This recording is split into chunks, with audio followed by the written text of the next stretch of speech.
এ বাবু বাবু কেন? শোন না, বলছি তুই যদি আমাকে রাগাতে পারিস তাহলে এই 200 টাকা তোর। হ্যাঁ? তুই যদি আমাকে রাগাতে পারিস তাহলে এই 400 টাকা তোর। কি? তুই যদি আমাকে রাগাতে পারিস তাহলে এই 400 টাকা তোর। আবারও বুঝতে পারছি, শুনতে পাচ্ছি। কি বলছো? মুখে নাড়িয়ে যাচ্ছে শুধু। আরে শয়তান, বলছি তুই যদি আমাকে রাগাতে পারিস তাহলে এই 200 টাকা, এই 400 টাকা তোর। টাকা 400 টাকা কি করবো? তোর হয়ে যাবে তুই এটা যদি কি? আমাকে রাগাতে পারিস। এই জন্য মুখে নাড়িয়ে যাচ্ছে, মুখে কিছু বলছো না? এই, আওয়াজ চলে গেল নাকি? তোকে আমি কি বলছি বদল ভালো করে শোন, সবসময় ইয়ার কি মারবি না আমার সঙ্গে, বলে দিলাম।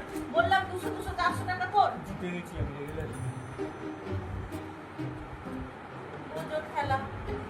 হ্যাঁ কপাল।